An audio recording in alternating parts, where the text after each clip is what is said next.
mental orang solehah zaman dulu, sehingga kita nggak bisa mengharapkan hal yang sama. Karena bisa jadi kalau kita mengharapkan hal yang sama, begitu kita bangun tiba-tiba ada makanan, kita mikirnya kemana-mana, apalah. Tapi mental seorang Maryam mengatakan ketika ditanyakan, ya Maryam, anna laki hadza, dari mana makanan ini wahai Maryam?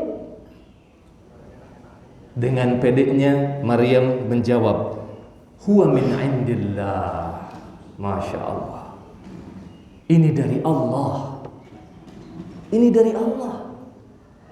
Jadi dengan kekuatan mentalnya, dengan kekuatan pemahaman terhadap agamanya, Allah pun memberikan kemuliaan, memberikan hal yang luar biasa yang bisa dia terima dan tidak dia salah fahamkan. Ya tentunya saya pribadi akan kaget begitu diam tiba-tiba simsalabim tring gitu ya. Ada makanan di samping kita, ya Rabb. Kaget, lari kayaknya saya. Bukannya bersyukur kepada Allah, bukannya yakin itu pemberian Allah, lari terbirit-birit. Gak akan pernah masuk kamar itu kayaknya. Horor. Mungkin begitu. Tapi seorang Maryam dengan ibadahnya terus di dalam mihrabnya, dia terus beribadah. Dia hiraukan sementara tentang urusan dunia, tapi Allah yang membantu dia. Diturunkan makanan, bukan melalui uang yang kita dapatkan dari hasil jerih payah kerja kita, dari hasil jerih payah kita berdagang, tapi langsung ini makanan. Ya Rabb. Jadi kita bisa melihat dan merasakan bagaimana nuansa keimanan yang sangat kuat di keluarga tersebut. Dan yakinnya Siti Maryam mengatakan, innallaha yarzuqu may yasha bighairi hisab. Ini dia nih. Ini prinsip memahami rezeki.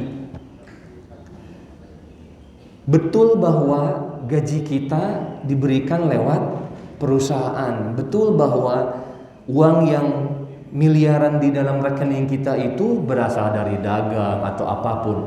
Miliaran bapak ibu maksud saya, kalau di saya sih enggak. Ya, di dalam rekening bapak ibu yang ber-MM itu adalah Allah yang mengizinkan, Allah yang memberikan. Innallaha yarzuqu may yasha bighairi hisab, malah di sini dikatakan, ya. Apa tadi? Bighairi hisab. Para ulama ada yang menafsirkan bahwa bighairi hisab ini tanpa batas gitu. Karena diperkuat lagi dengan beberapa dalil bahwa manusia itu akan terus diberikan rezeki sampai dia wafat. Jadi sebetulnya semua rezeki sudah dicatatkan oleh Allah Subhanahu wa taala, tapi memang kita harus berikhtiar, ya. Ini bukan berarti Siti Maryam pun tidak berikhtiar. Tapi di sini Allah Subhanahu wa taala ingin menggambarkan bagaimana solehahnya seorang wanita yang suci, berbeda dengan wanita-wanita lainnya di luar rumah itu, di luar mihrab itu. Dan dengan kesolehahannya dia beribadah, Allah pun menurunkan rizki kepadanya. Ya, seolah-olah di sini Zakaria sebagai seorang nabi pun heran. Para ulama juga mengatakan bahwa Zakaria sendiri seorang nabi tidak pernah diturunkan makanan secara langsung seperti itu. Ya Allah. Sehingga beliau pun heran dan terperanjat begitu melihat makanan sudah berada di mihrabnya Siti Maryam. Jazakumullahu khairan. Itu sekedar kita mengambil ibrah untuk ayat yang sedang kita baca tadi. Baik, hadirin jamaah salat subuh, kajian subuh yang dirahmati oleh Allah Subhanahu wa taala. Insyaallah pada kesempatan ini kita akan meneruskan pembahasan tentang tafsir surat di dalam juz 30. Sebelumnya kita sudah membahas tentang tafsir surat Al-Balad, ya, sebelumnya. Kemudian di sini juga kita semua akan membahas tentang surat Al-Fajr. Surat Al-Fajr. Baik. Mohon izin kita Berdiri.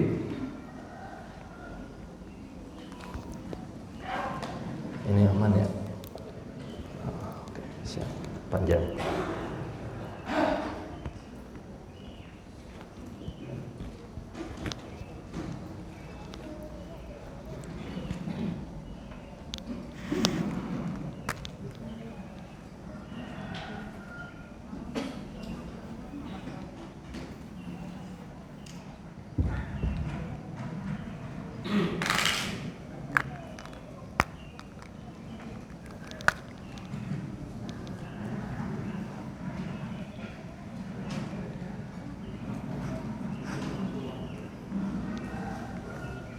Baik.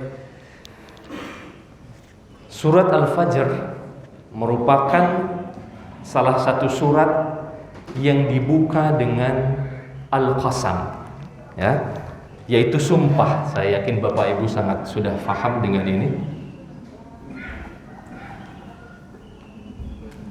Huruful qasam, yaitu wa, wal fajr.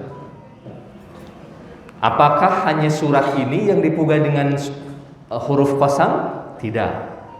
Banyak sekali surat-surat yang dibuka dengan huruful qasam. Huruful qasam, huruf-huruf sumpah itu banyak, bukan hanya wa saja sebetulnya. Makanya kita kalau bersumpah kadang-kadang bilang apa, Pak? Wallahi, ya, wallahi, wa Allah, demi Allah. Dalam bahasa Arab sumpah itu banyak, ada dengan huruf ba. Dulu saya pernah jelaskan. Begitu juga dengan huruf ta. Ya.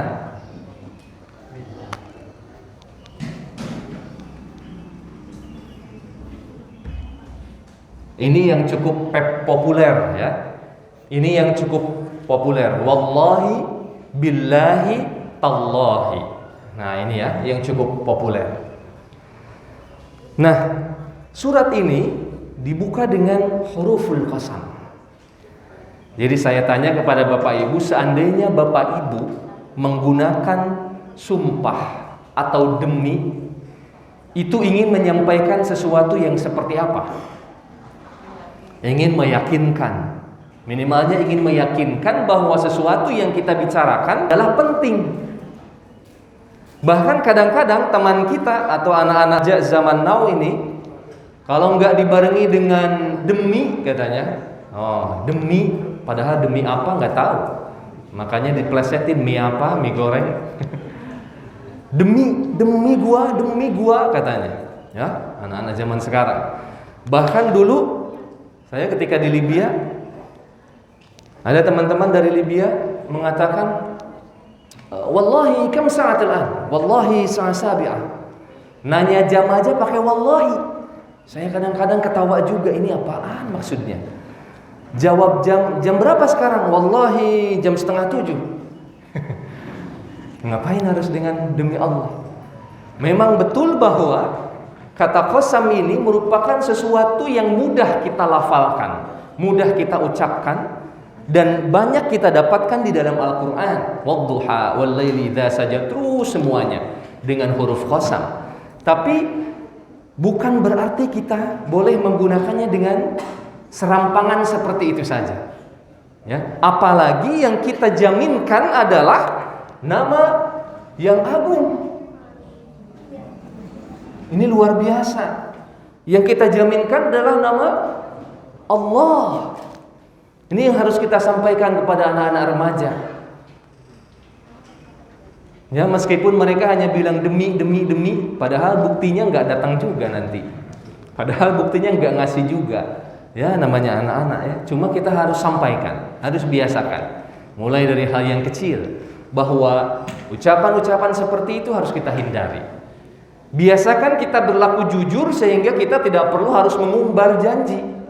Ini kalau kita terbiasa berlaku bohong, berucap bohong, bertingkah laku bohong, maka pasti kita sepertinya selalu dan perlu mengucapkan demi Allah, wallahi dan lain sebagainya. Nah, kita lihat bagaimana perbedaan ucapan janji kita dalam keseharian dengan ucapan sumpah Allah Subhanahu wa taala di dalam Al-Qur'an.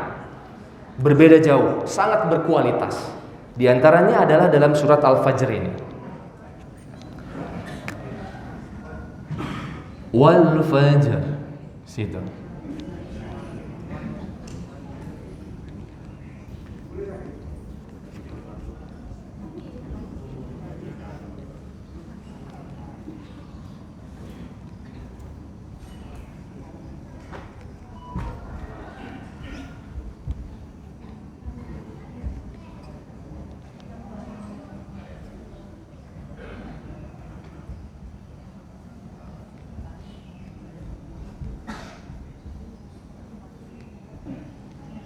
Baik.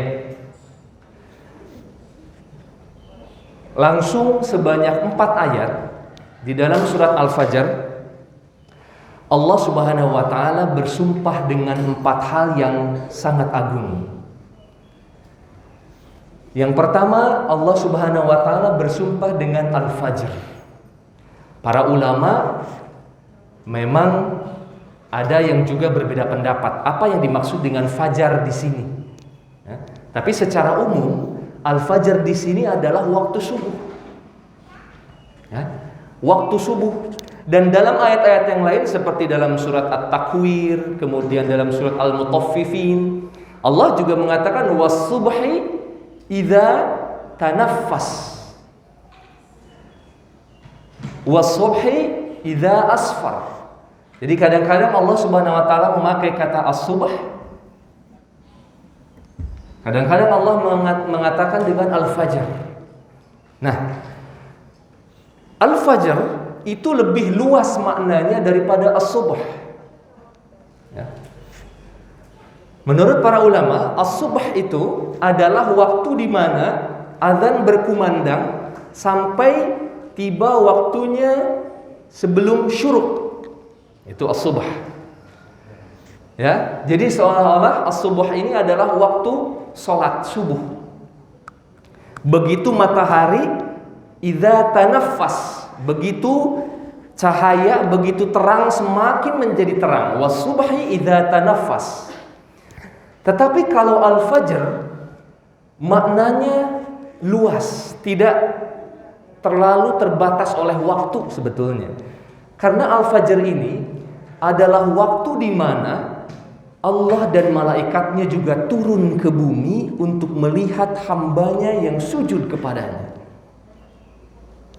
Ya, itu dari segi maknanya ya, wal fajr. Tapi dari segi kemuliaan dan keistimewaannya, bayangkan Bapak Ibu semua, Al-Fajr ataupun As-Subh ini adalah satu keadaan di mana sesuatu yang sangat diharapkan. Ya.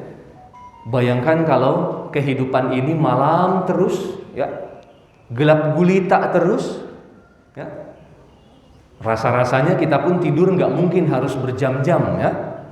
Begitu malam terus panjang, kita pun tidur terus, ya paling kita juga ngigo, kita bangun. Bahkan Bapak Ibu yang sudah terbiasa sholat subuh berjamaah di masjid, pastinya tidak perlu alarm di handphone, sudah ada kebiasaan-kebiasaan dalam diri, sehingga begitu jam 3, begitu jam 4, kita semua pengen ke kamar mandi, pengen tahajud dan lain sebagainya. Wal fajar. Jadi keadaan atau waktu fajar yang Allah ciptakan ini sungguh sangat luar biasa. Bagaimana bumi yang tadinya diterangi dengan cahaya matahari, kita semua beraktivitas, lalu kemudian datang berganti dengan bulan, lalu kemudian muncul rasa kantuk, lelah dalam diri kita, lalu kemudian kita tidur, seolah-olah semua yang ada dalam kehidupan siang itu semua kita lupakan karena kita tidur. Lalu kemudian Allah juga tidak ingin kita semua berlarut dalam keadaan seperti itu. Manusia mengawali harinya dengan memasuki waktu fajar. Setelah dia beraktivitas kemarin, kemudian dia istirahat, banyak masalah kemarin dia istirahatkan, akalnya, dia istirahatkan mentalnya, dan dia begitu memasuki fajar siap kembali untuk beraktivitas, siap kembali untuk menghadapi ujian COVID-19 ini, siap untuk menghadapi segala hal yang ada di dunia kerja kita masing-masing. Maka al-fajr, waktu fajar ini sungguh satu kenikmatan. Mengapa demikian? Karena nanti pada hari kiamat kita semua akan dikagetkan bahwa alam raya ini terus menerus gelap, tidak pernah terang kembali. Begitu terang, semakin terang dan semakin mendekat. Allahu Akbar. Itu kondisi di hari kiamat nanti. Kita semua panik. Kenapa? Dunia ini sudah 24 jam tidak pernah siang, terus gelap. Ditambah dengan semua musibah yang ada di sekitar kita, rasanya dunia ini sempit. Semua manusia panik ketika itu. Semua manusia berdebar jantungnya. Tapi hari ini kita semua masih merasakan bagaimana nikmatnya fajar. Kemarin sore, kemarin siang rasanya udara ini penuh sesak misalnya.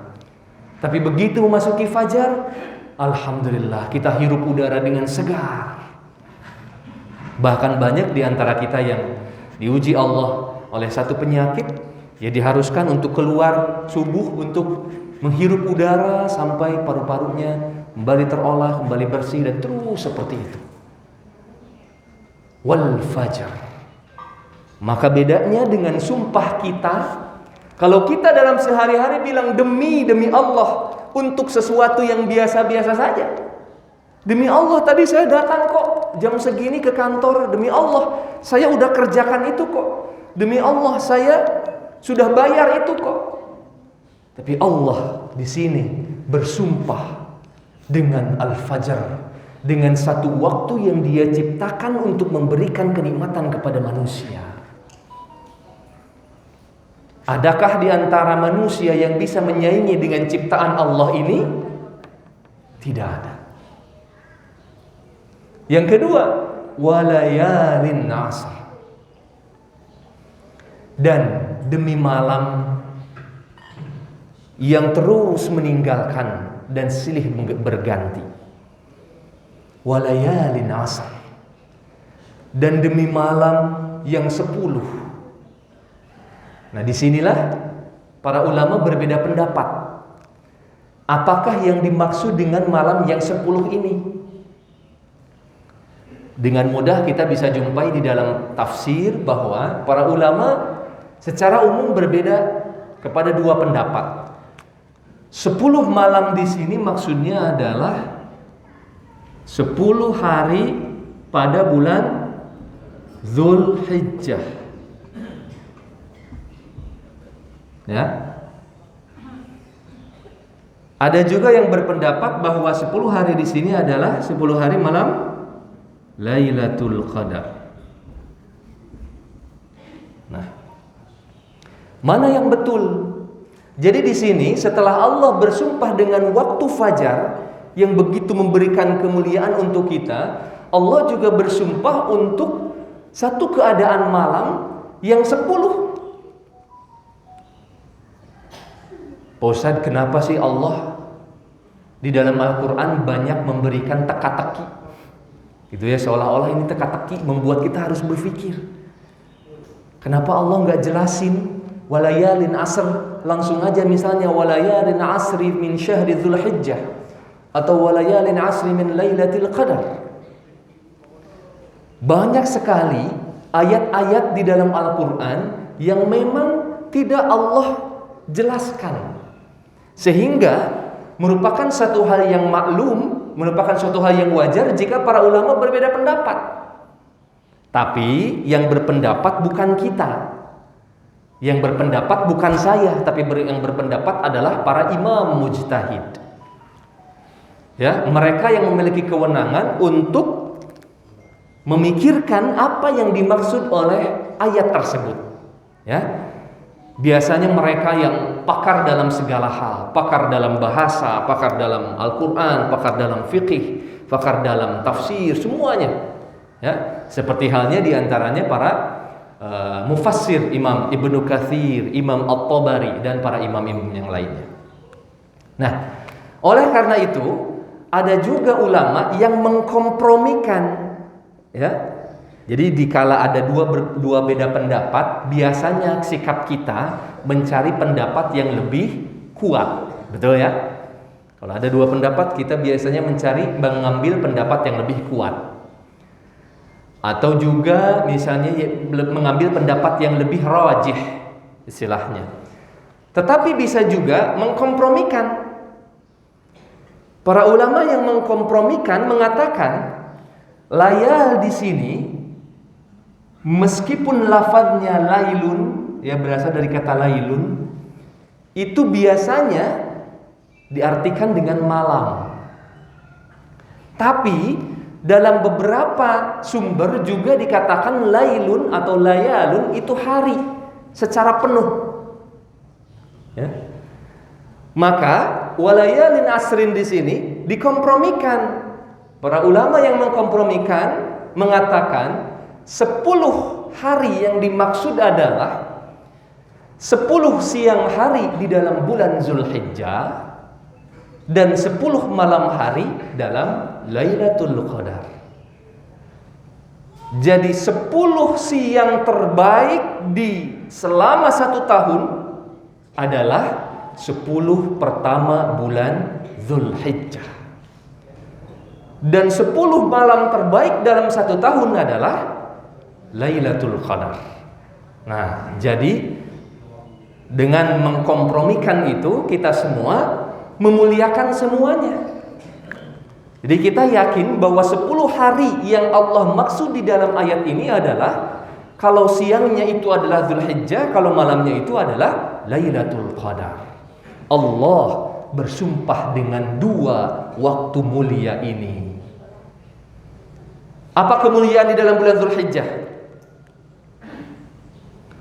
Di dalam hadis dikatakan tidak ada seorang hamba yang beribadah dalam satu waktu yang ibadahnya itu lebih mulia dari segala hal. Apa itu? Beribadah di dalam bulan Zulhijjah. Para sahabat bertanya, apakah termasuk lebih mulia daripada jihad di jalan Allah? Rasul bilang, ya. Allahu Akbar. Saking mulianya tanggal 1 sampai 10 Zulhijjah. Ada apa dalam tanggal 1 sampai 10 Zulhijjah biasanya? Ya, lebih berkaitan dengan peristiwa ibadah haji. Ada kemuliaan di sana. Ketika orang-orang yang beribadah haji pada tanggal 9 Zulhijjah, mereka berdiam diri di bawah terik matahari pada hari Arafah, apa yang disampaikan oleh Allah? Allah ampuni semua dosa orang-orang yang berdoa di hari Arafah itu. Allahu Akbar. Dosa apapun itu, kekurangan dan kesalahan apapun itu, begitu seorang hamba mengangkatkan tangannya, menangis kepada Allah, beristighfar kepada Allah di hari Arafah yang mulia itu, maka Allah ampuni dosa-dosanya. Termasuk kita yang berada tidak di Saudi, tidak sedang melaksanakan ibadah haji, kita pun diperintahkan untuk melaksanakan puasa, melaksanakan saum, sehingga kita pun mendapatkan ibadah dan kemuliaan dari orang-orang yang berada di Arafah. Barakallahu fikum. Mudah-mudahan alhamdulillah keberkahan untuk Bapak Ibu yang sudah melaksanakan ibadah haji, bahkan tidak hanya atau lebih daripada sekali. Allahu Akbar. Itu kemuliaan yang sangat tinggi jika ibadah di Arafah pada tanggal 9 itu dimanfaatkan dengan sangat baik. Begitu terus ya sampai berpindah ke Mina dan sebagainya, melontar jumrah. Memang itu di luar tanggal 10, 11, 12, 13 dan sebagainya. Begitu juga dalam Lailatul Qadar. Allahu Akbar. Berapa hari lagi? Ada 100? Berapa, Bu? 70-an. Masya Allah. Masjid ini sudah bersiap untuk menerima Bapak Ibu semua untuk melaksanakan ibadah-ibadah dalam bulan Ramadan. Ya, insyaallah mudah-mudahan kita semua disampaikan umur kita ke bulan Ramadan. Lailatul Qadar. Begitu kita memasuki 10 hari terakhir bulan Ramadan, bagaimana? Bapak Ibu yang sudah sangat faham terhadap agama pasti benar-benar semangat. Meskipun orang-orang di luar sana semakin hari bulan Ramadan semakin lupa, semakin sibuk dengan baju lebaran, semakin sibuk dengan yang lainnya, tapi Bapak Ibu semua terus merapatkan barisan dan Masjid Al-Hidayah semakin penuh dengan orang-orang yang memanfaatkan 10 hari terakhir bulan Ramadan. Allah bersumpah dengan dua keadaan yang begitu mulia. Ya. Jadi sudah kita dapatkan 3 keadaan mulia yang dimana Allah bersumpah dengan itu.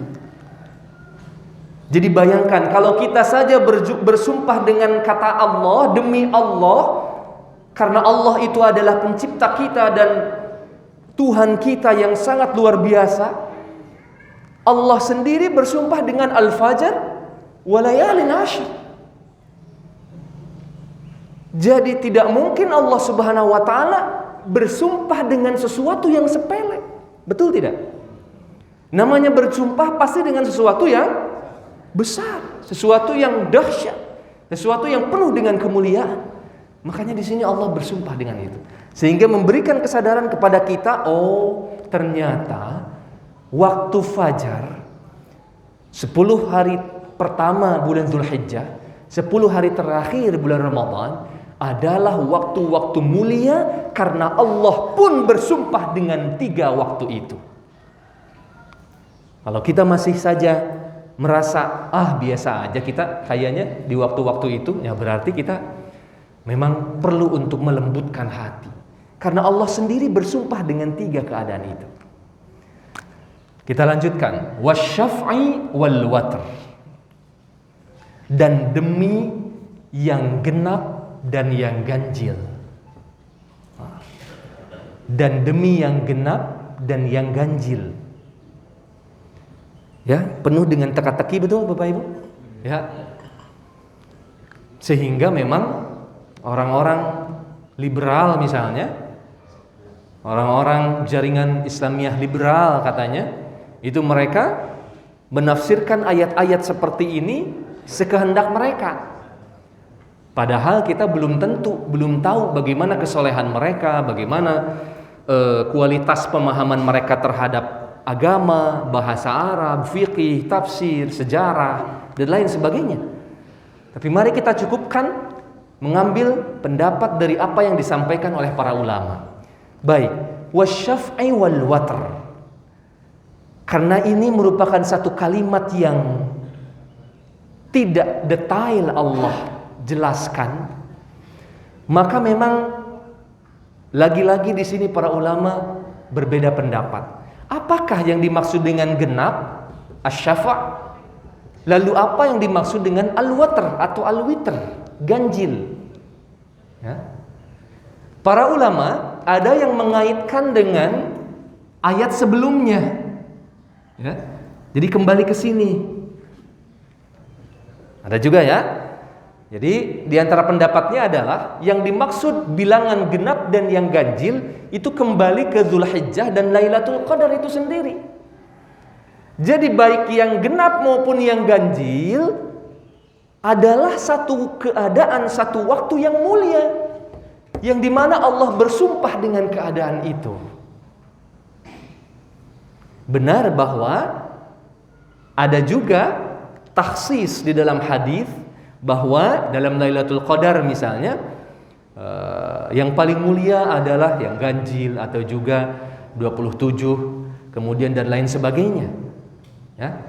Tapi begitu Allah Subhanahu wa taala menyampaikan satu keumuman, maka di sana berarti Allah akan menerima segala sesuatu yang diharapkan oleh manusia. Beda kalau di sana sudah jelas. Kita tidak boleh untuk mengumumkan justru ya. Misalnya pembagian tentang waris. Laki-laki dan perempuan itu 2 berbanding 1. Itu sudah jelas hitungannya. Kemudian dijelaskan dalam ayat tersebut, kemudian ibu seorang perempuan mendapatkan sepertiga dan lain sebagainya, terus dijelaskan. Yang seperti itu yang sudah jelas di dalam Al-Quran dan hadis tidak boleh kita umumkan, justru kita buat menjadi umum, kita buat menjadi tidak jelas, itu tidak boleh. Tapi sebaliknya, sesuatu yang umum itu memang menuntut satu perbedaan pendapat, ya. Itu yang pertama. Jadi para ulama berpendapat bahwa wasyaf'i wal watr, dua keadaan genap dan ganjil yang dimaksud adalah kembali kepada ayat sebelumnya, Dzulhijjah maupun Lailatul Qadar. Ada juga para ulama yang berbeda pendapat bahwa asy-syaf'i wal watr adalah segala sesuatu bentuk kehidupan ini semuanya baik. Baik yang genap maupun yang ganjil. Yang genap misalnya, kita sebagai makhluk yang diciptakan oleh Allah Subhanahu wa taala ditakdirkan untuk hidup berpasang-pasangan. Ya. Tetapi Allah Subhanahu wa taala, Tuhan kita hanya satu. Ya. Begitu makhluk yang Allah ciptakan itu berbeda-beda dan bermacam-macam, ya. Tapi Allah hanya satu. Jadi ini lebih umum. Para mufassir berpendapat bahwa wasyaf'i wal watr adalah semua aspek kehidupan, baik yang genap maupun yang ganjil, itu semua mulia. Dan Allah bersumpah dengan nama itu. Sehingga ini memberikan kesan kepada kita, kita tidak boleh sembarangan bergumam. Wah, sial gua hari ini, misalnya. Sial, atau kita tuliskan dalam catatan kita hari sial. Begitu perdagang kita misalnya merugi, wah ini jangan hari ini nih, berarti tanggal segini harus begini. Itu dia yang harus kita hindari. Karena Allah Subhanahu wa taala menciptakan semua kehidupan, baik yang genap maupun yang ganjil, itu mulia. Dan Allah Subhanahu wa taala bersumpah dengan ini. Baik ya. Wal-laili idza yasr. Kembali Allah membahas tentang lail. Seperti halnya pada ayat ke-2. Ya. Wal-laili idza yasr, dan malam begitu ketika dia menjauh atau ketika berganti. Berganti dengan pagi, berganti dengan siang, berganti dengan sore, berganti dengan malam, seperti itu terus. Ya, kita begitu merasakan kenikmatan malam yang seperti tadi saya jelaskan. Seandainya kita terus, dunia ini terus siang saja, apa yang kita rasakan? Kayaknya stres terus-terusan. Ya, kita beruntung Allah memberikan rasa lupa kepada kita, ya. Sehingga masalah yang kita dapatkan kemarin, alhamdulillah kita istirahat dari masalah itu dengan tidur, dengan malam. Malam ini menjadi manfaat yang begitu besar untuk kita sebagai manusia. Begitu juga untuk semua makhluk yang ada di bumi ini. Coba Bapak Ibu teliti, makhluk hidup, baik itu tumbuhan maupun binatang, apakah itu yang ada di daratan, di udara maupun di lautan, apakah dengan bergantinya siang dan malam mereka tidak mendapatkan manfaat? Mendapatkan manfaat. Ternyata bukan hanya manusia. Tumbuh-tumbuhan begitu tiba pagi mereka berembun dan merasakan kesegaran. Ya. Ada yang perlu untuk disirami, ada yang tidak perlu. Lalu kemudian dia mekar, menghijau, menguning, merah warnanya, seperti halnya di depan rumah Bapak Ibu semua, ya. Bunga-bunga saat ini bertebaran di mana-mana. Ada bunga apa, Bu? Anggrek, bunga ini, bunga itu. Ada yang hijau warnanya, kuning. Wah, koleksinya banyak. Sampai penuh. Ada yang dijual 500.000, ada yang dijual berapa? Ya, hikmah Covid, ya. Hikmah Covid, tukang bunga ramai, alhamdulillah, keberkahan. Dan rumah kita juga jadi asri. Ya, kita biasanya ya begitu tembok, sekarang Masya Allah hijau, merah, kuning. Baik. Wal-laili idza yasr. Tumbuhan, hewan-hewan, baik yang ada di udara, darat, lautan, semuanya istirahat. Ya memang ada yang mereka hidup di malam hari, tapi itu hanya 1-2. Artinya keadaan malam mau bagaimanapun ini merupakan satu keadaan yang patut untuk disyukuri. Ya, sehingga Allah bersumpah dengan malam tersebut. Baik, berarti ada 4 ayat yang di sini Allah bersumpah. Pertanyaannya, mengapa Allah perlu bersumpah dengan ini semua?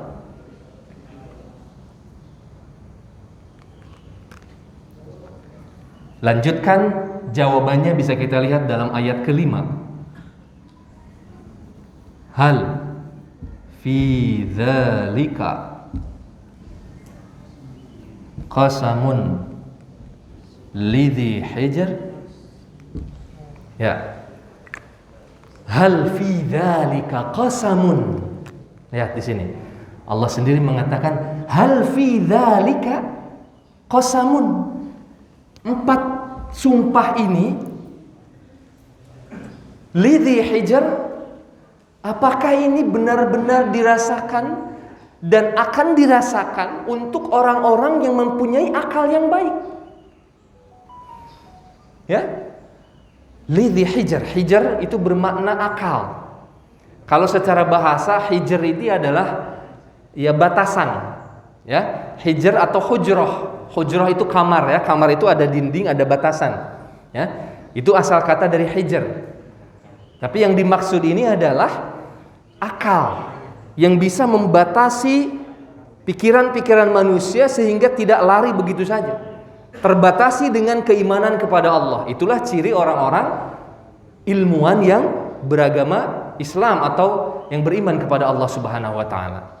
Ada batasan-batasan pemikiran yang dia harus sandarkan kepada keimanan dia kepada Allah Subhanahu wa taala. Jadi di sini Allah Subhanahu wa taala menegaskan bahwa sumpah-sumpah yang diucapkan dalam 4 ayat itu semua akan bermanfaat dan memberikan energi positif untuk orang-orang yang berakal. Sekaligus akan memberikan ancaman. Ini dia. Sekaligus memberikan ancaman untuk orang-orang kafir. Ya. Jadi, saya berikan bocoran meskipun kita belum sampai penghujung ayat dalam surat Al-Fajr ini. Surat Al-Fajr ini secara umum berbicara tentang 2 keadaan manusia. Keadaan orang-orang kafir kepada Allah. Yang kedua, keadaan orang-orang yang beriman kepada Allah. Sehingga di penghujung ayat kita membaca ya ayyatuhan nafsul mutmainnah. Wahai Bapak Ibu semua, an-nafsul mutmainnah irji'i ila rabbiki radiyatan mardiyah fadkhuli fi ibadi wadkhuli jannati. 2 hal itu. Yang pertama keadaan untuk orang-orang kafir, yang kedua keadaan untuk orang-orang soleh yang beriman kepada Allah. Untuk orang-orang kafir inilah yang Allah maksudkan dalam ayat pertama sampai ayat kelima. Jadi para ulama mengatakan, kenapa Allah sampai-sampai bersumpah dengan 4 keadaan ini, lalu kemudian Allah tutup dengan satu kalimat bahwa sumpah ini akan benar-benar bermanfaat untuk orang-orang yang berakal, sekaligus ancaman tandingan untuk orang-orang yang angkuh kepada Allah. Menurut para ulama, ayat ini berbicara secara spesifik kepada orang-orang kafir Quraisy. Ya, kepada Abu Jahal, kepada Abu Lahab dan yang lainnya. Ayat ini merupakan satu tandingan. Wahai Abu Jahal, wahai Abu Lahab, wahai orang-orang kafir Quraisy yang melawan dan menentang Rasulullah dan Islam, ingatlah Allah yang menciptakan waktu fajar di mana kalian beristirahat. Allah yang menciptakan 10 malam yang mulia, 10 hari yang mulia. Allah yang menciptakan yang genap dan yang ganjil. Allah yang menciptakan malam yang berganti. Itu. apakah kalian dengan kekufuran, ya, ketika itu orang-orang kafir Quraisy dengan kekufuran mereka tetap kafir, tetap kufur kepada Allah? Maka dilanjutkan dengan ayat selanjutnya. Alam tara kaifa fa'ala rabbuka bi'ad. Nah, mulai ini lebih masuk lagi. Setelah Allah katakan, ini aku yang menciptakan dunia ini, aku yang menciptakan semuanya, dan aku bersumpah dengan semua itu, Allah mulai masuk lagi lebih spesifik.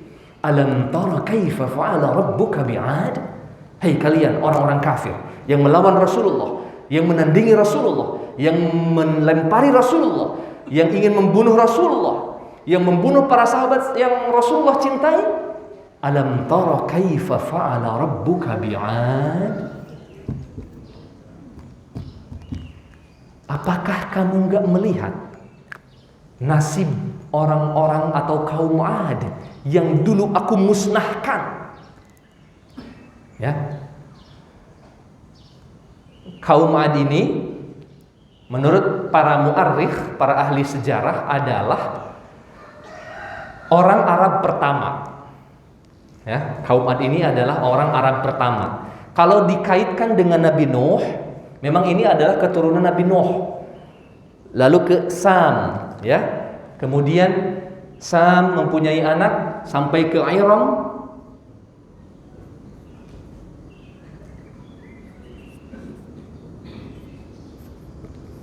Ya, saya ceritakan secara singkat.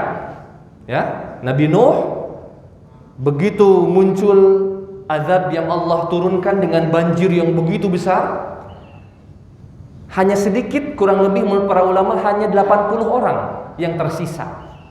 Ya, di antaranya adalah Sam, Ham, Yafith dan yang lain sebagainya, anak-anak dari Nabi Nuh. Nah, Ad ini keturunan Nabi Nuh, berasal dari Sam. Menurut para ahli sejarah, orang Asia ini berasal dari Yafith. Ya, Nabi Nuh memiliki banyak anak, diantaranya juga Yafith. Ada juga Ham dan yang lain sebagainya. Tidak perlu kita bahas. Orang Asia, menurut mereka berasal dari Yafith. Sam ini akan menurunkan bangsa orang Arab, termasuk orang Romawi dan lain sebagainya. Nah, Ad ini banyak diceritakan di dalam Al-Quran, ya, Bapak Ibu. Banyak kita juga pernah membahas tentang kaum Ad ini, misalnya di dalam surat Al-Ahqaf, ya, atau juga di dalam surat Al-A'raf, misalnya pada ayat ke-69.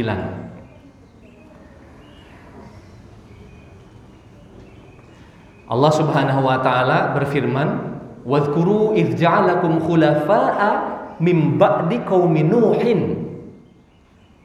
Ya. Jadi kaum Ad ini didakwahi oleh siapa Bapak Ibu? Kaum Ad didakwahi oleh Nabi Hud. Ya. Kaum Ad didakwahi oleh Nabi Hud. Kaum Ad terletak di, kalau tidak salah, di antara Yaman dan Oman, ya. Di antara Yaman dan Oman, ya, sekitar situlah, ya. Di sini Mekah dan sebagainya. Jadi asal muasal orang Arab itu ada juga yang berasal dari sini, ya, Yaman, Oman sampai ke atas. Nanti Thamud baru dari atas, dari Syam. Nah, itu bedanya, ya. Ya, kurang lebih peta seperti ini, ya. Nah, di sini kaum Ad, nanti di daerah Hijaz, Syam, Suriah dan sebagainya. Di sini Thamud. Ya. Baik. Kaum Ad di dalam surat Al-A'raf ayat 69, "Idz ja'alakum khulafa'a min ba'di qaumi Nuhin wa zadakum fil khalqi bastah." Dalam ayat ke-69. Wa zadakum fil khalqi bastah. Ini penegasan bahwa orang-orang kaum Ad itu dalam Al-Quran, wa zadakum fil khalqi bastah, Allah tambahkan, Allah lebihkan fisik mereka daripada yang lain. Jadi menurut para ulama, Nabi Adam itu adalah manusia tertinggi, gitu ya. Ada yang mengatakan 60 hasta atau 50 meter. Nah, jadi bukan bohong. Jadi kondisinya seperti itu menurut para ulama. Nabi Adam ini adalah manusia paling tinggi. Ada yang mengatakan 60 hasta atau 50 meter. Ya. Kaum Ad tidak lebih tinggi daripada Nabi Adam. Tapi di sini Allah katakan dalam ayat ke-69 surat Al-A'raf, "Wa zadakum fil khalqi bastah." Allah menambahkan, Allah lebihkan kekuatan untuk mereka daripada kaum-kaum lainnya. Sehingga pada ayat selanjutnya setelah Allah mengatakan alam tara kaifa fa'ala rabbuka bi'ad, apa kata Allah? Irama dzatil imad. Irama dzatil imad. Bangsa Iram, ya, bangsa Iram yang memiliki bangunan dan rumah yang sangat tinggi. Ditambah lagi ayat selanjutnya, allati lam yukhlaq mithluha fil bilad, yang tidak pernah dibuat oleh satupun manusia di dunia ini. Bayangkan, Allah yang bilang loh. Dunia ini sekarang banyak orang mengatakan, negara superpower tersebut lebih mengatakan bahwa kami yang lebih hebat, yang lebih dahsyat, pasukannya kah, teknologinya kah, kecanggihannya kah, dan sebagainya, diakui oleh manusia, bahkan diakui oleh mereka. Tapi di sini kaum Ad, bangsa Iram, diakui oleh Allah, allati lam yukhlaq mithluha fil bilad. Jadi kaum Ad yang badannya tinggi-tinggi itu, di bawah 50 meteran itu, Irama dzatil imad, memiliki bangunan yang tinggi-tinggi. Allati lam yukhlaq mithluha fil bilad, yang tidak pernah dibuat oleh manusia kapan dan dimanapun di dunia ini. Ini pernyataan Allah Subhanahu wa ta'ala. Berarti benar-benar kaum Ad ini bukan hanya seperti kita, ya, hanya 170, 160, bahkan mungkin ada yang 2 meter, ya, di bawah 50 meter. Karena para ulama mengatakan tidak menyelisihi Nabi Adam, karena Nabi Adam yang paling tinggi. Nah, sehingga apa yang mereka lakukan di dalam Al-Quran dinyatakan bahwa kaum Ad ini karena memiliki fisik yang kuat, memiliki tinggi yang begitu berbeda dengan kaum-kaum yang lainnya, mereka sombong kepada Allah. Mereka merasa bahwa kekuatannya itu adalah berasal dari kekuatan mereka sendiri. Bahkan mereka berbohong dan mengingkari ajaran-ajaran Nabi Allah, Nabi Hud di antaranya. Mereka ingkari, sehingga mereka tetap kufur kepada Allah. Nabi Hud mengatakan kepada mereka, beribadahlah kalian kepada Allah, tinggalkan peribadatan nenek moyang kalian. Tetapi mereka justru malah berbalik. Mereka menantang kepada Nabi Hud dan mengatakan, datangkan azab kepada kami, wahai Hud. Allahu Akbar. Datangkan azab kepada kami. Sehingga dalam Al-Quran kita juga bisa dapatkan bagaimana kesombongan kaum Ad ini disiksa oleh Allah Subhanahu wa ta'ala dengan siksaan yang sangat pedih. Di antaranya mereka didatangkan angin yang begitu kencang, rihin sarsarin atiyah, angin yang begitu kencang, begitu dingin. Bahkan menurut para ulama, sab'a layalin wa thamaniyata ayyamin husuma, orang-orang yang gede-gede ini dihempas oleh angin selama 7 hari 8 malam. Bayangkan, dengan kegagahan mereka, dengan kekuatan mereka, dengan tingginya mereka, Allah hanya utus angin untuk menuntaskan mereka. Allah hanya utus angin. Yang kita nggak habis pikir, angin biasanya kita rasakan sepoi-sepoi begitu. Tapi kali itu dengan kekufuran mereka, Allah hempas. Bahkan para ulama ada yang mengatakan kaum Ad itu diangkat oleh angin selama 8 hari 8 malam. Setelah itu Allah lemparkan ke bumi seperti halnya kapas, atau juga diibaratkan dalam Al-Quran batang pohon kurma yang sudah lapuk, yang isinya keluar semuanya. Allahu Akbar. Jadi bayangkan 8 hari 8 malam dihempaskan oleh angin, lalu kemudian dilemparkan sampai hancur semuanya. Bagaikan, dalam Al-Quran sampai diibaratkan bagaikan pelepah kurma yang sudah keropos. Itu kesombongan kaum Ad yang ketika itu hebat, yang mampu membangun bangunan-bangunan yang tinggi, allati lam yukhlaq mithluha fil bilad, yang tidak sanggup dibuat oleh siapapun di antara manusia di dunia ini. Bayangkan, yang dipuji atau dinyatakan demikian oleh Allah saja, Allah hanya utus angin untuk menghempaskan mereka karena kekufuran mereka kepada Allah. Allah lanjutkan, wa thamudal ladzina jabus sakhra bil wad. Ini juga hebat. Wa Thamud, dan kaum Thamud. Ya, kaum Thamud itu tadi di sini di sekitar Hijaz atau Syam, ya, berasal dari sini. Sama-sama berasal dari Sam, dari Nabi Nuh, yang nanti semuanya menghasilkan keturunan Arab, Romawi dan sebagainya, ya.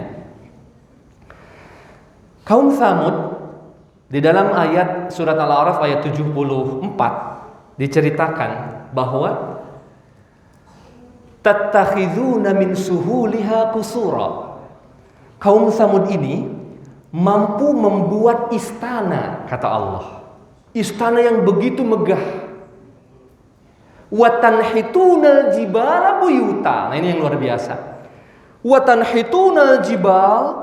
Kaum Tsamud ini diberikan kemampuan oleh Allah yang kuat-kuat itu, hampir sama dengan kaum Ad, mampu membelah gunung-gunung bebatuan. Wa tanhitunal jibala buyuta, yang bisa dijadikan rumah. Bayangkan, gunung bebatuan dijadikan rumah untuk mereka. Jadi kalau kita lihat saat ini bagaimana proses membolongi terowongan misalnya, ya, dengan alat-alat berat, diputar, diairin, diputar dengan kekuatan yang begitu besar sampai bolong.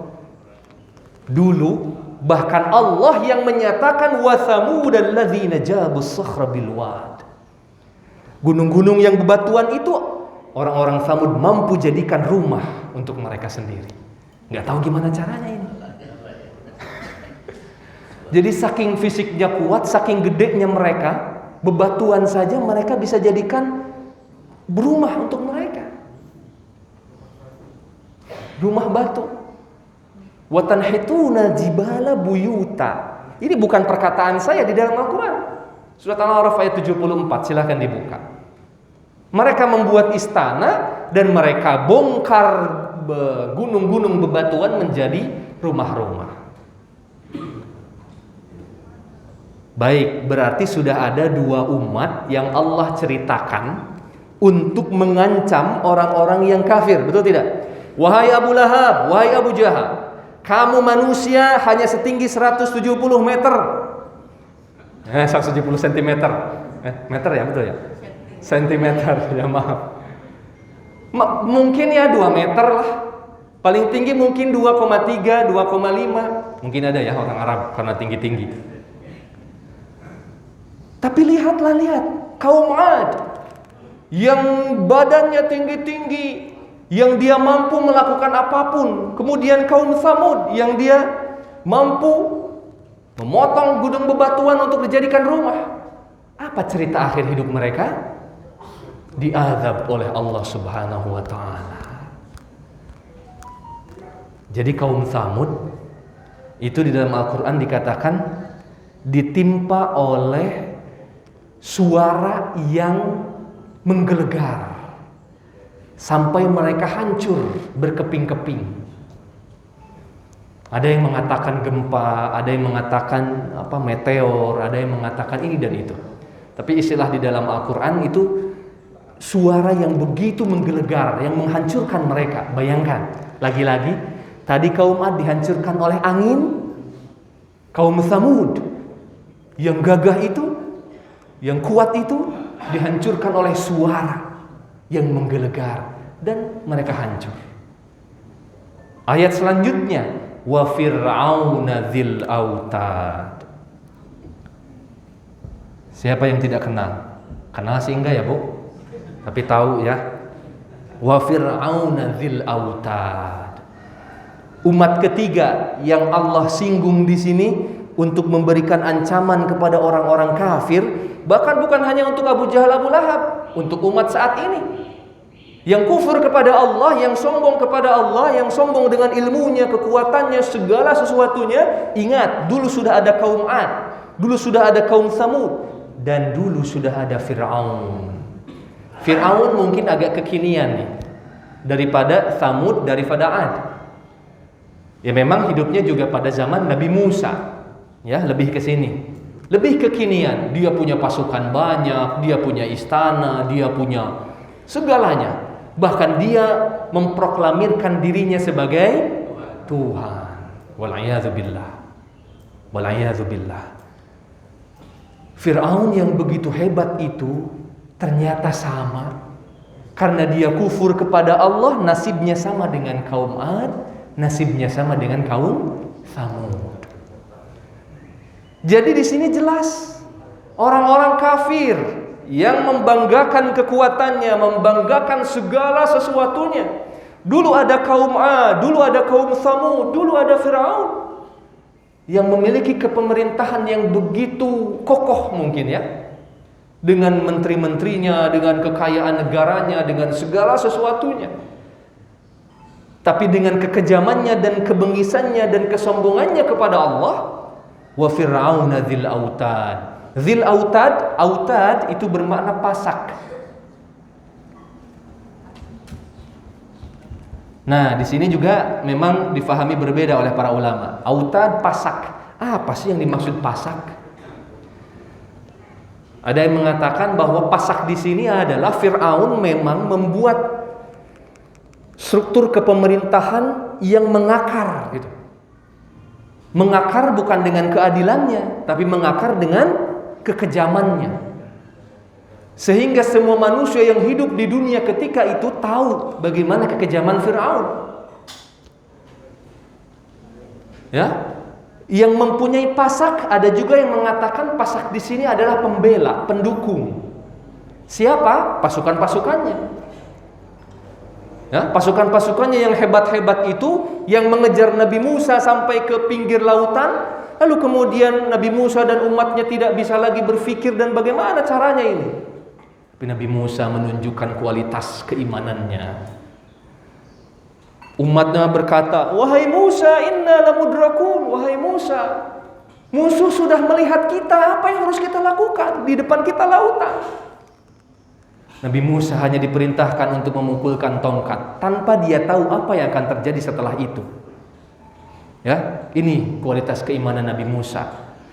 Begitu dia diperintahkan mengangkat tongkat, tidak seperti saya, yang saya protes dan bertanya, ngapain saya harus mengangkatkan tongkat? Apa yang harus terjadi setelah ini? Sehingga saya menjadi ragu, enggak usah deh. Mungkin saya seperti itu, karena keimanan saya lemah.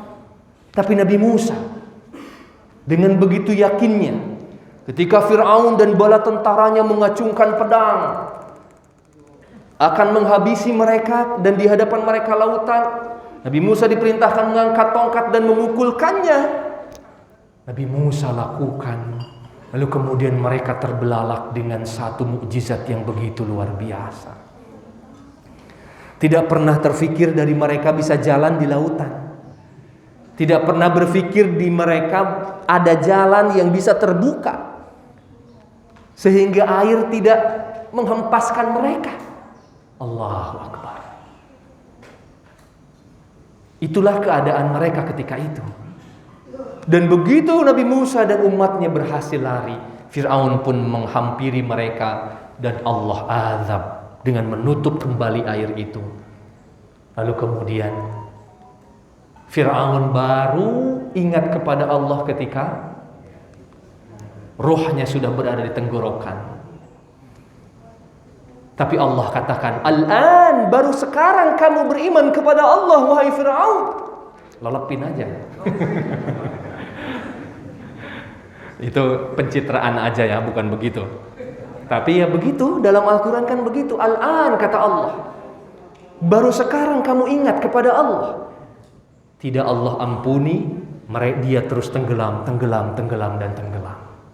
Sehingga nasibnya sama dengan kaum Ad dan kaum Tsamud.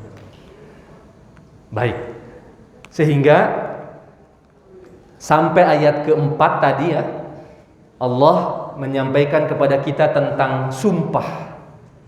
Lalu kemudian di sini dikatakan sumpah ini ada manfaatnya. Sumpah ini ada manfaatnya untuk kita yang berakal dan memahami sehingga kita takut dengan siksaan Allah dan juga ancaman untuk orang-orang kafir. Bahkan lebih dijelaskan lagi, ini benar-benar mengancam orang-orang kafir dengan ayat-ayat setelahnya. Bagaimana Allah menceritakan kaum Ad, kaum Tsamud dan Fir'aun. Alladzina taghaw fil bilad fa'aktsaru fiha al-fasad. Ya. Jadi ini adalah keadaan di mana umat-umat terdahulu memang sombong, taghaw fil bilad fa'aktsaru fiha al-fasad. Mereka berbuat kerusakan di muka bumi. Dan dengan kerusakan di muka bumi itulah Allah azab mereka. Baik, Bapak Ibu yang dirahmati oleh Allah Subhanahu wa taala, itulah masih asik ya. Teruskan untuk baik, insyaallah. Ya, supaya Bapak Ibu penasaran. Baik. Dimainkan ke baik, Bapak. Sebelum ada pertanyaan, mari kita berdoa kepada Allah Subhanahu wa taala untuk kesembuhan Ustaz Roni dan keluarganya yang sekarang masih isoman. Oke. Mungkin yang tahu cukup umroh. Mari kita sama-sama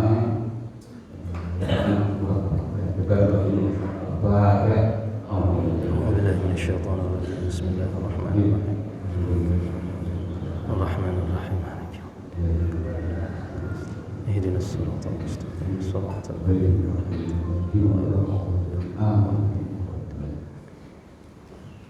silakan kalau ada yang tanya.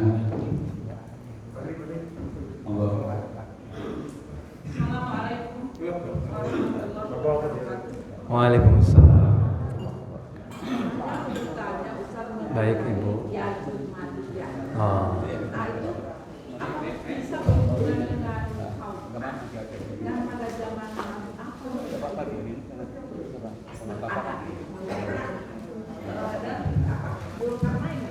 Ya, betul. Pada waktu Nabi Adam. Waalaikumsalam warahmatullahi wabarakatuh. Baik, terima kasih Ibu pertanyaannya tentang Ya'juj Ma'juj dan Dzulqarnain ya. Ini berbeda Bu dengan kaum Ad dan kaum Tsamud. Dzulqarnain sebetulnya lebih cukup kekinian gitu ya. Jadi kalau tidak salah saya baca itu abad ke sekitar 15 sampai 17 sebelum Masehi. Gitu kalau kaum Ad, kaum Tsamud ini. Tapi kalau Dzulqarnain itu sudah lebih ke sini. Meskipun memang tidak bisa dideteksi, Bu. Memang berbeda juga para ulama kapan Dzulqarnain ini hidup. Kemudian kapan kekuasaannya tersebar di dunia. Lalu kemudian bagaimana kaitannya dengan Ya'juj Ma'juj dan sebagainya, atau juga dengan keadaan nanti di hari kiamat, di mana hari kiamat akan datang. Di antara tanda besarnya adalah dengan munculnya Ya'juj dan Ma'juj tersebut. Nah, memang pembahasan tentang Ya'juj Ma'juj ini juga luas, termasuk dengan kepemimpinan Dzulqarnain. Ada yang mengatakan Dzulqarnain itu adalah nabi. Ada yang mengatakan raja, hanya raja gitu. Yang dia mampu membuat satu benteng dari besi panas yang bisa mengelilingi Ya'juj Ma'juj. Begitu juga orang-orang yang kufur kepada Allah Subhanahu wa taala yang baru nanti akan muncul ketika kiamat. Begitu Bu. Jadi ini berbeda. Kaum Ad, kaum Tsamud ini lebih dulu hidup, sekitar kurang lebih menurut sejarah kurang lebih 15 sampai 17 sebelum Masehi. Nah, kalau Dzulqarnain saya mohon maaf belum mengetahui kapan beliau hidup dan melakukan menyebarkan kerajaannya di dunia ini. Tapi yang jelas insya Allah ini berbeda antara Ad dan cerita untuk Dzulqarnain tersebut. Begitu Bu, mohon maaf. Mungkin ada yang benar. Baik, silakan Pak Yai. Masya Allah.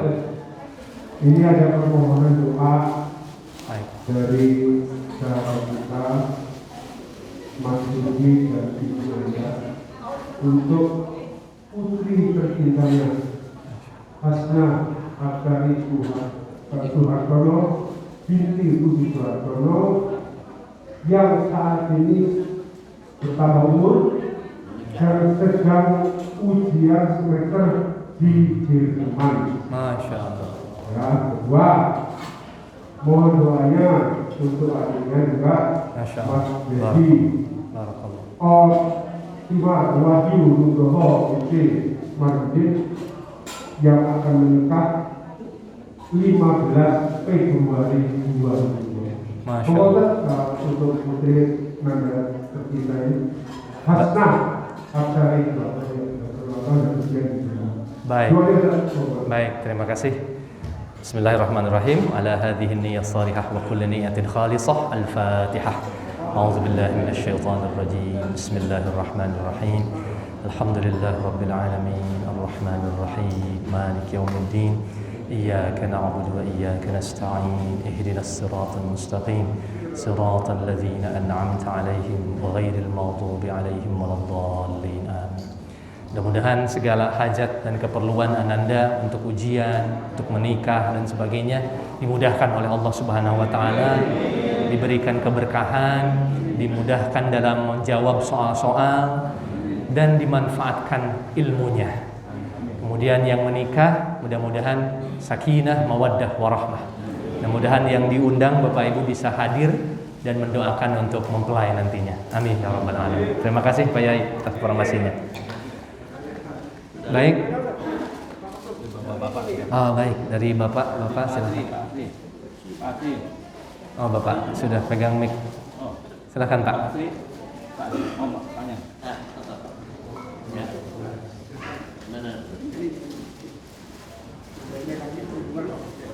Pak Asri mah harus menambahkan bukan bertanya ini. Iya, ilmunya sudah lebih daripada kita semua ini. Masya Allah.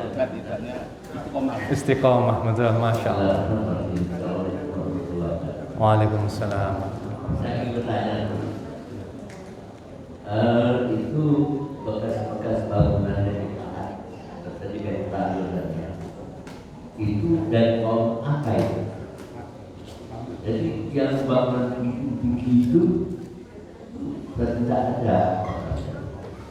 Apa bangunan tinggi waktu itu kan